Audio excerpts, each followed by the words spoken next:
Hello, hello, hello. Welcome to Real Talk Live with Arnette D. Love.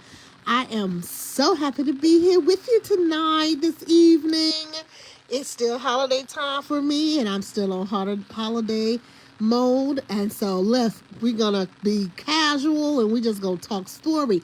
Got a question for you today. Can you be in love with more than one person at the same time?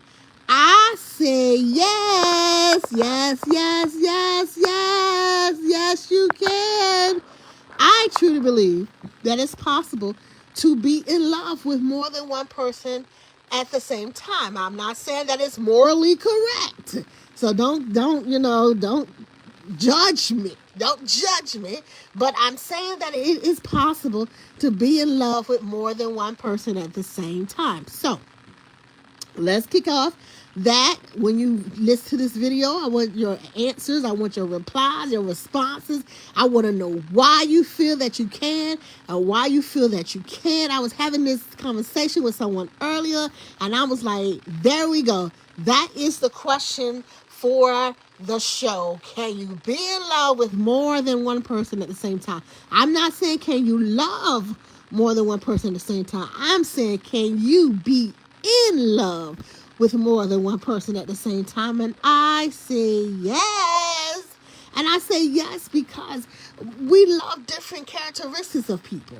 When we're in relationships, we find something different in each relationship. And I do believe that you can be in love with this person over here for these set of qualities that they have, and you can also be in love with this person over here with their set of qualities that they have.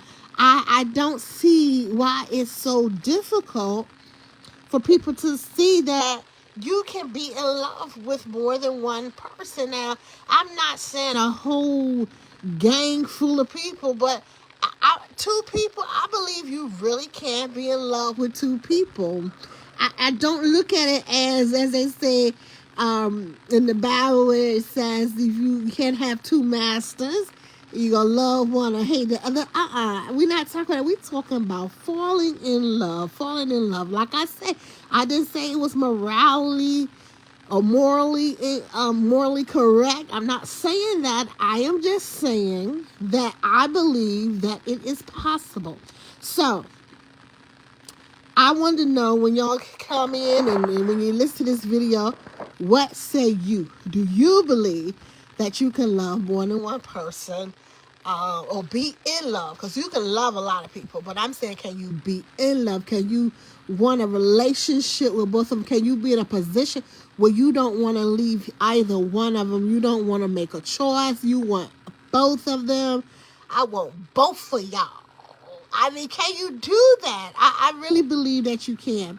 And I'm going to tell you a little story. Some of y'all that have read my book, you may have heard it before. Because I was once in love with two people. I was in love with someone that I could not have. Could not have. I could not be with.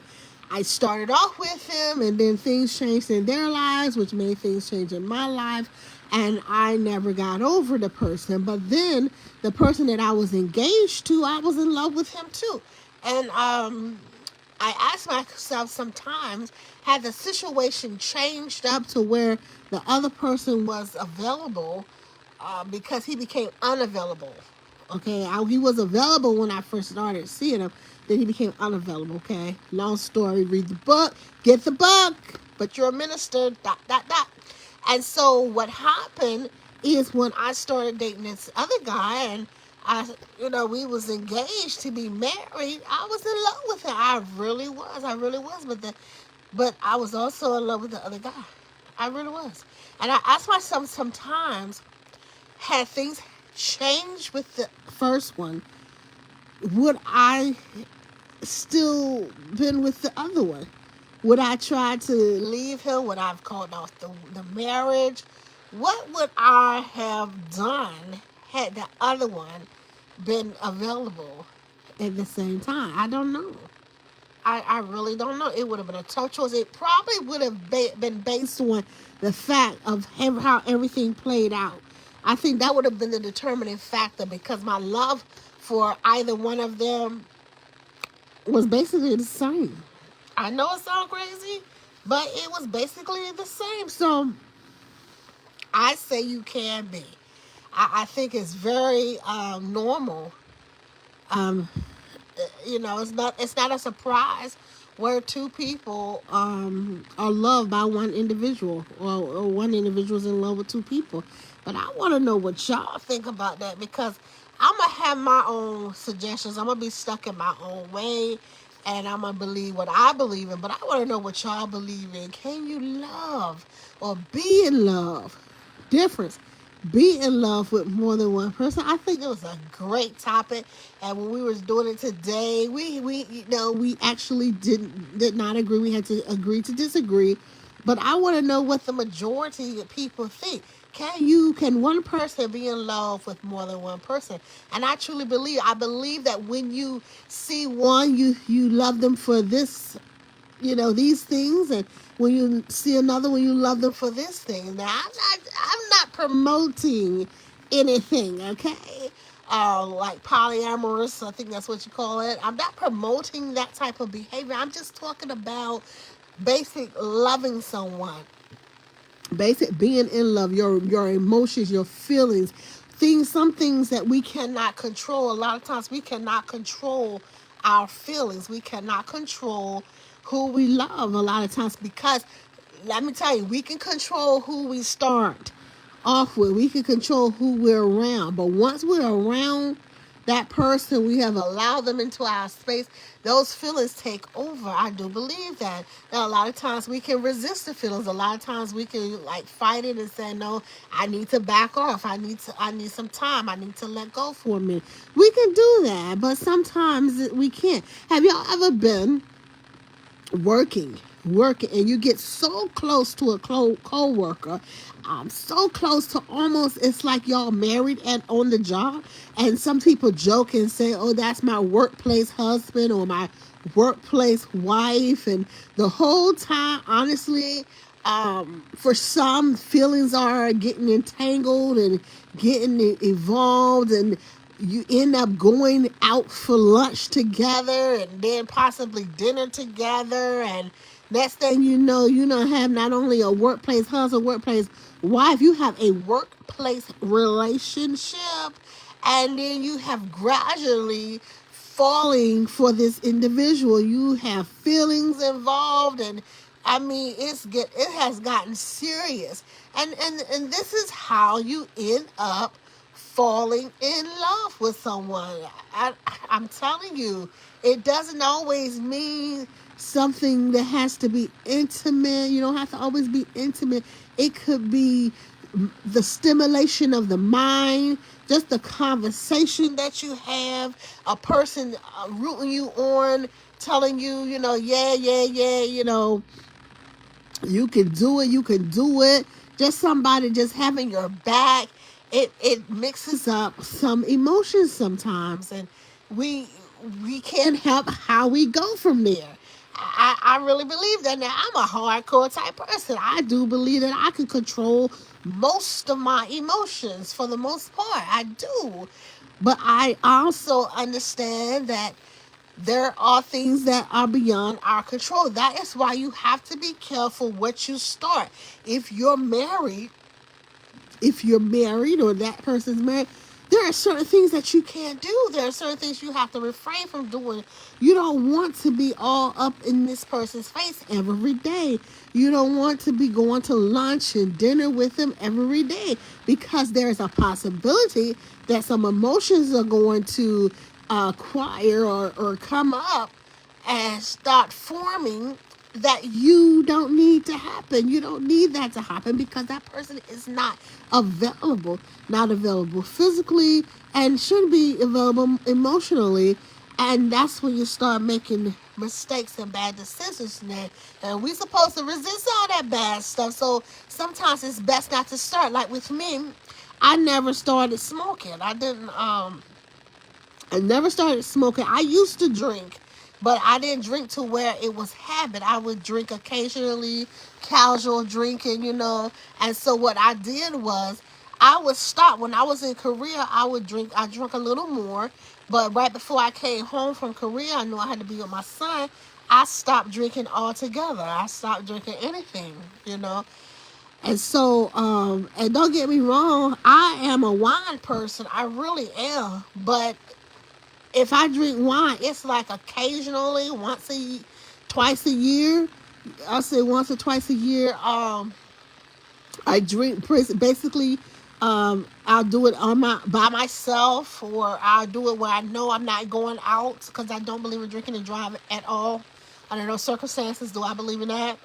And so, but the thing is, I have it all under control. I'm not I don't have to have it just every once twice a month. Not a month, a year I splurge in that. And then the thing is, but smoke it, absolutely not, because I know that also, not just alcoholism, but addiction runs in my family. So I never wanted to smoke anything: cigarettes, marijuana, weed, all that good stuff, dope, pot, whatever them nicknames are. I never wanted to do it. And so sometimes we have to nip it in the bud. We gotta, before it even start to blossom, to bloom, we gotta nip it in. So that's why we can't even pretend or play house with certain people. And going back to the workplace, we can't play workplace wife and workplace husband with people's husbands and people's wives, because we know that this can blossom into something else, and next thing you know, you got a problem. Because I believe, this is my belief, that it is possible for a person to be in love with two people. I really do believe a person can be in love with two people. Now, people say, well, if they're in love with two people, they gotta love one more. No, I believe they'll love one differently. But I don't necessarily believe that they're going to always love one more than they love the other. I believe that one may bring different qualities that they love about that person, and the other one may bring different qualities that they love about that person. I do believe that it's possible to love more than one person. Do I think that is morally correct? I do not think that. I'm not saying that. I'm just saying that it's possible. You got some people that wear their feelings on their shoulders. You got some people that fall in love just by looking at someone, and they love easily and they love hard. And so they would be the ones possibly that find two loves of their lives. I'm telling you, I do believe that it can happen. And so that you have to be careful. You have to be mindful of what you do, because you don't want to be in that type of entanglement. You don't want to be in a situation where you're stuck, you're lost. Just think, somebody's married, and next thing you know, you guys have started this entanglement, this triangle thing, and you don't know how to get out of it because your feelings are so deep in it. And the longer you carry on with it, the deeper it gets. And then you're wondering, how can you act this way towards me? You're married, or I'm married, and this can't be, but your feelings are involved. That is why you have to analyze the thing from the beginning. In the beginning, if it's a situation that you know that you're not supposed to be in, you know that it's not morally correct, that's the time to stop it. That's the time to say, no, I cannot go to lunch with you. I have a husband, or I have a wife. I cannot go to dinner with you. I have a husband. I have a wife. That's the time to analyze the situation. You don't wait until y'all done played a little bit, flirted at the workplace and all that stuff, and now y'all got feelings involved, and now you teeter-tottering on what you gonna do next. Am I gonna go out with this person, or am I gonna keep fighting these feelings, or what I'm gonna do? Am I gonna get switched to another department? Because it gets down to it sometimes where you have to get switched to another department just to get past those feelings, because once your feelings involved, I'm telling you, for some people, for most people, it's hard to control your feelings. And that makes us do things that we shouldn't do, make inappropriate decisions. So we have to remember, before we get to a point where we're in love with two different people or more than one person, we have to do everything we can to prevent such. So if I'm dating, because I'm not married, if I'm dating someone and I'm in love with this person and that's the person I want to be with, I know better than to go out here and start flirting with someone else and playing house with somebody else, or, playing workplace wife and workplace husband with somebody else, because I know that there is a possibility that my feelings may be on that person, make me for that person, and that's not what I want to do. I know that's not appropriate, but next thing you know, I done messed around and fell in love with two different people and can't resist the temptation as well. I'm telling you. Yeah, I know people be like, no, you can't fall in love with two people, but you can. I'm telling you, I've done it. You can do it. And at that moment, when you're in that space, that head space where you with this person over here, it's all right. You're in the head space. You looking at everything and you analyzing everything that you love about that person, and it's all right. And then when you over here with this other person and you in the head space that you love this person, in your mind, it's okay because I love him and I love him. And you're going to justify everything that you're doing to be okay, because that is where your feelings are at the time. That's where your feelings are at the time. That song, if loving you is wrong, I don't want to be right. That's how he justified it. That's how it's being justified, that it's okay for me to love you over here, even though I got this person over here, or even though you got somebody else. It's okay for me because I just don't want to be right. I'm going to give into these emotions and I'm going to love you. I'm in love with you. And that's all that matters at this moment. And then we're not thinking about anybody else's feelings. We're not thinking about the consequences. We're not thinking about the danger of bringing someone into that mess that we have created. And so before all of that takes place, in the beginning, nipping it at the bud, that's when we should handle that type of situation. Telling ourselves that, no, this is not appropriate. This is not what we're supposed to be doing. If I'm involved with someone else, I know that I don't need to be starting anything with someone else. I don't need to be flirting. I'm telling you. Because, see, we think, when we flirt, we still got it. That's what we think. I still got it. You know what I'm saying? I know me, y'all. Because when I put my clothes on, baby, and put my makeup on, my little lipstick, her let me tell you something. I still got it, right? And that's all that matters. And then don't let nobody confirm that I still got it, because I know I still got it. But when they confirm it, baby, okay? And so we just have to refrain from moving foul. That's what I call it. You moving foul. If you know you already involved with someone, keep your attention on that person. Because it's so easy to bring somebody else into your mess. And a lot of times, you don't even know that there is a third party or a fourth party. So you dealing with somebody, you thinking y'all gonna, have something, and then after your emotions done kicked in, after you done got attached, oh, here come the third party. Now you really have a problem. You have a problem. Because you have intertwined these feelings from not one, but more than one individual. And you have a problem. And so my thing is, I ain't trying to get beat over no love. Love shouldn't hurt. Love should not hurt. And I ain't trying to get jumped because I love somebody. Or I ain't trying to have to defend myself because I love somebody. I'm not trying to go to jail for love, baby. Love shouldn't be that difficult for you.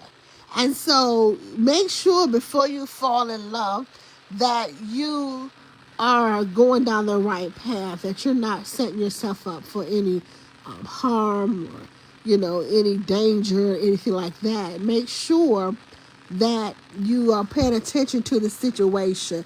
Listen, I done wrote a book. I ain't gonna tell girls I can write a book, but I done wrote a book, but I got enough information for another book. I ain't telling you nothing I ain't been through.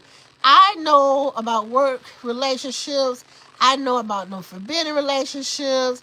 I mean, I've had workplace relationships with people that I shouldn't have had workplace relationships with.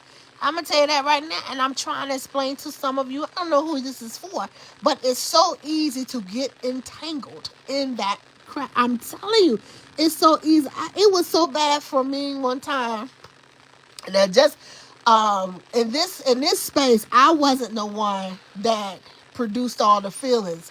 This dude had produced feelings for me, and it was like he would be bringing me stuff every day, lunch and all that stuff. He was really, I mean, it was like I was married to this dude in the workplace. It was that bad. You know what I'm saying? But my feelings wasn't there, but his feelings was there. And I was single and he wasn't.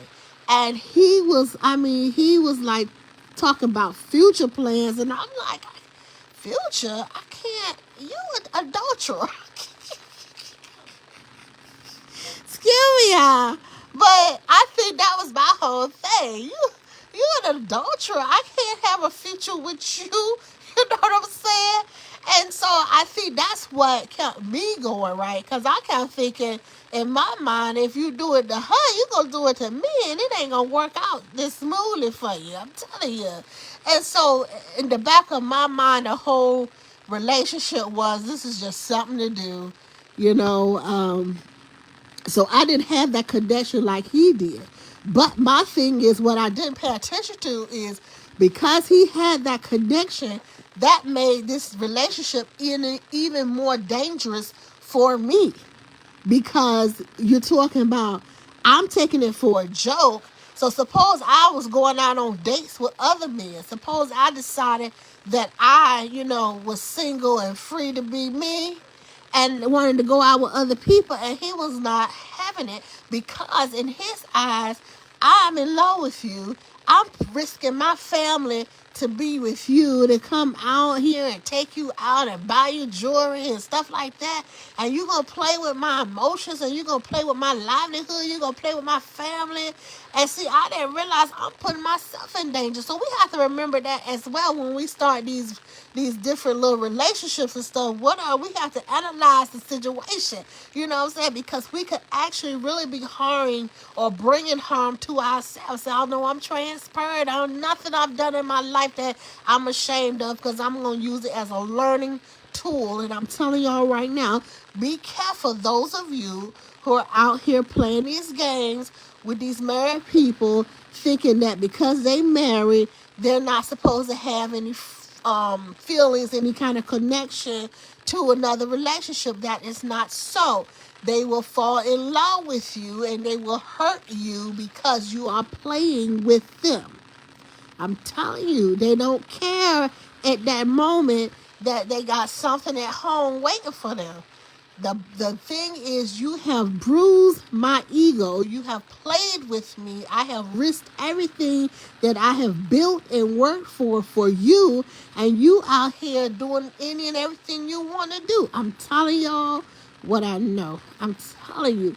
I mean, and even if it's not somebody's significant other, spouse, or whatever, these single people too. I done been choked before.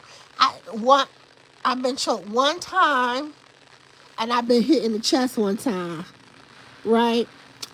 I don't know why they like to put their hands on me, y'all. I don't know why. I was, I was a little thing. I ain't gonna lie. I wasn't as big as I am now. Both times when they put their hands on me. And the first one, he was single. I was single. And so what he did was, when he first met me, he had claimed me when he first met me. Okay?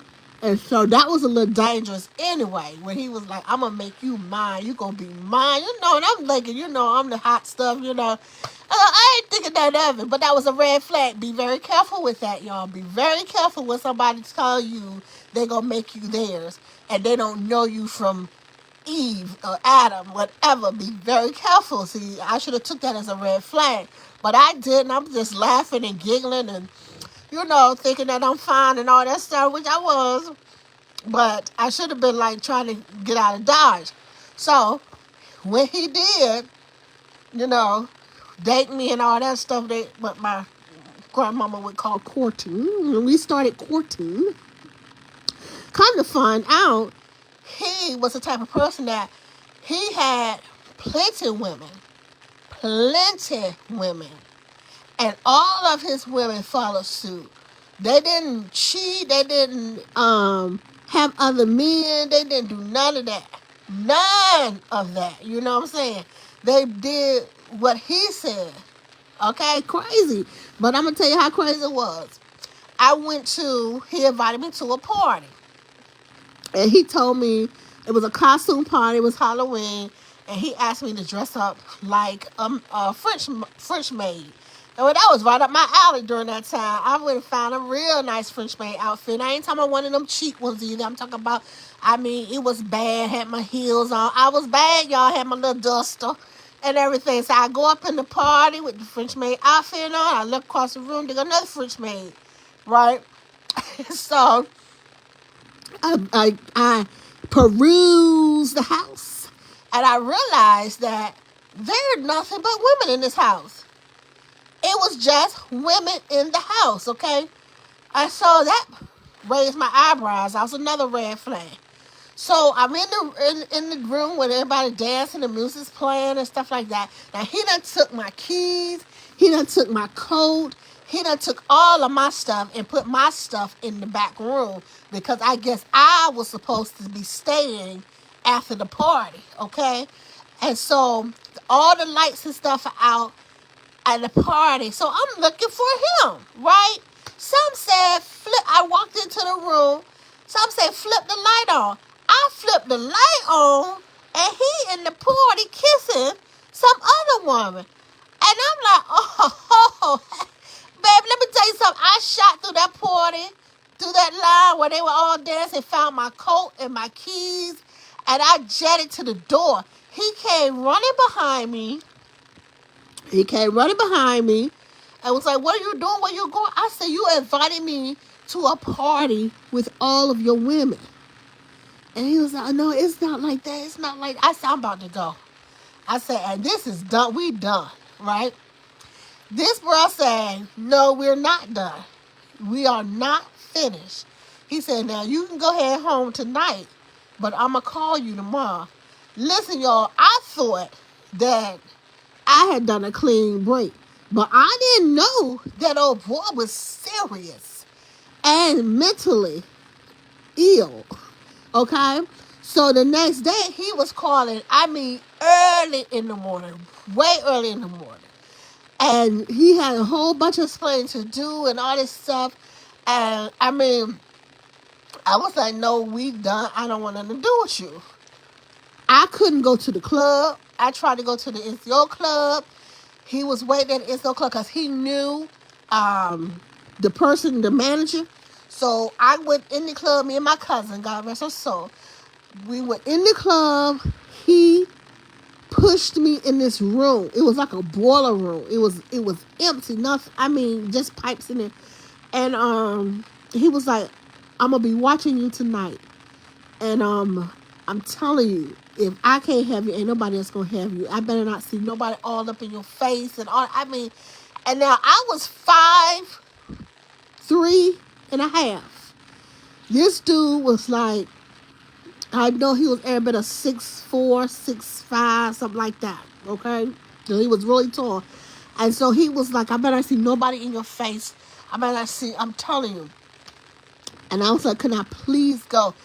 My cousin, mind you, is on the outside of the door wondering what is going on. Why was I pushed into that boiler room, I couldn't believe it. And so when I come out the boiler room, the people that's looking, thinking that, oh, they've been in there together. They don't know I just got threatened, okay? And so I go to the party. I'm very uncomfortable the whole night. But I said, I'm going to Okay, hope y'all got me. I said I'm gonna go to this the event. Gonna have a good time with my cousin, and hopefully he'll leave me alone. So that night he left me alone.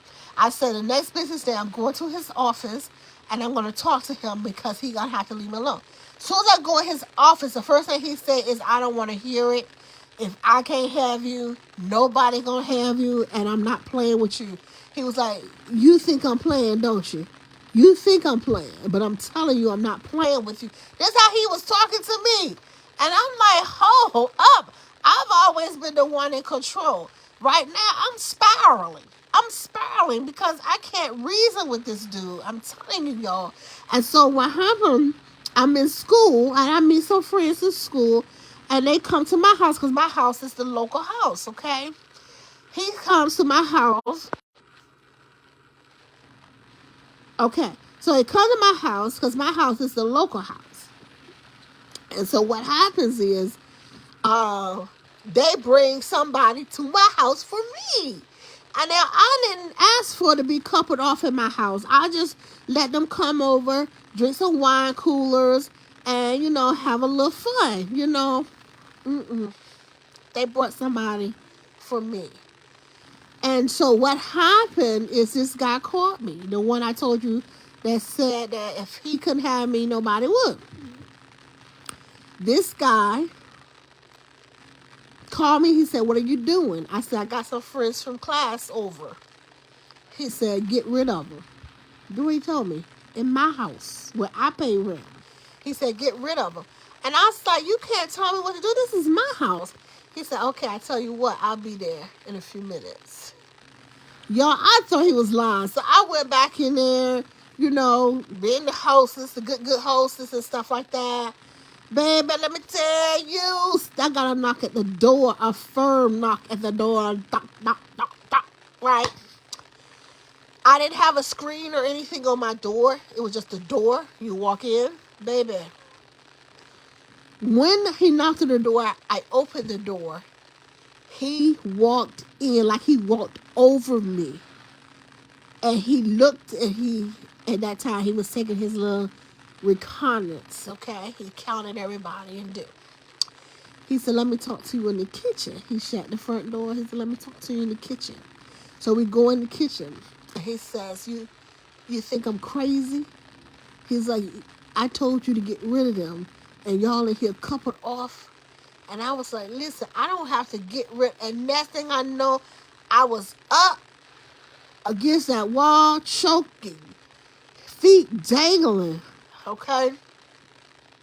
Could barely get my next words out, but I told him, I said, if you don't let me go, I am going to call the police on you. And then I thought, he was going to let me go right then. He held me up there a few seconds, baby. A few seconds, and then he dropped me and said, get rid of them. Oh, my Lord have mercy. He said, I'll be back. Get rid of them. He walked out the front door, and this is what he said. All right, baby, I'll talk to you later. Like he hadn't choked me. That, I'm telling y'all, that was so scary, because I'm like, this dude is an abuser, okay? A professional abuser, and so I that night went by. He didn't come back. I didn't ask him to leave, but I was worried. I ain't even gonna lie. He did not come back. Went to work the next day, and I told this guy what happened. And I was like, look, such and such did this. And he was like, what, he choked you? I said, yeah, he choked me. He said, I knew something like this was going to happen. I was like, you knew something like this was going to happen? He was like, yeah. He said, because this is the same guy that slapped his wife, his ex-wife, in the face with an iron. And I was like, what? For what? He said, because he thought she was cheating on him. And I was like, what? He said, yeah. He said, so you got to get out of that. He said, do you want me to help you get out of that? Do you want me to help you? I said, yeah, I need some help to get out of it. So he went to some authorities higher than us. And the guy that he went to waited for me to come to him. And I ended up going to him after the guy had done something else to me. And so I went to him, and the guy was like, I was just waiting for you to come to me. He said, I'll take care of it. And he did. He took care of it. But I'm telling y'all, it was terrible. So you can't just mess up people's feelings or emotions, because you don't know how they're going to respond, And so if they feel like they're in love with you, you don't know what they'll do to you when they find out that you're playing with them, you know. I learned my lesson real quick with that part right there. And then when I got hit in the chest, that was later. That was a few years later. I guess I ain't learned my lesson for real though. But I got hit in the chest by this guy that used to play professional football. So can y'all imagine how bad that Jay hurt me? Oh my goodness. He just, I don't even know if he didn't punch me. Kind of like tackled me in the chest. I was in the bed and he pushed me in the chest. And he did that because he came in the house and I was on the phone talking to this guy. And what y'all remember back in the day when the cell phones weren't real good, and you click over and you can hear the other person? And so that's what happened. I clicked over when I got off the phone with him, and he could hear the man on the other line talking to me. And he came to the house, and I was still on the phone.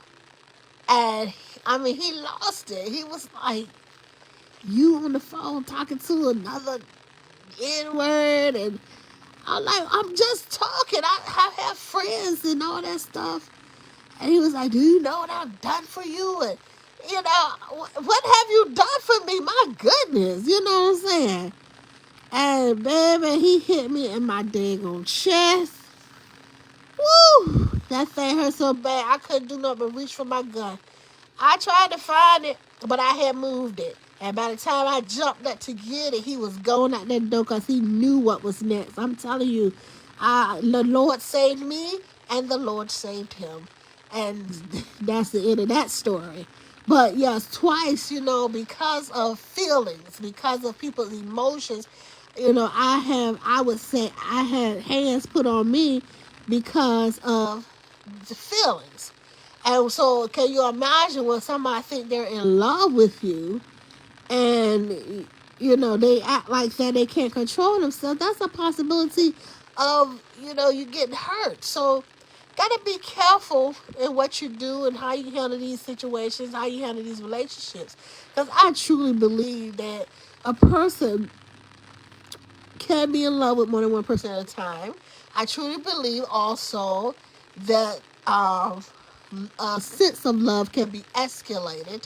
It may not be love, but they feel it's love. So who are you to tell them it's not? Just have to be very careful in these situations. You know what I'm saying? Be very careful, because when you have entanglement or a love triangle, it can very well end up to be detrimental to someone's health. Okay? So be very careful, but live and love and eat and have fun and laugh as much as you want to, but just be careful and take care of yourself. Y'all let me know what y'all think. Can a person love or be in love with more than one person? All right, now till we shall meet again, may you have plenty of continued blessings. Take care of yourself, and thank you for joining Real Talk Live with Arnette D. Love.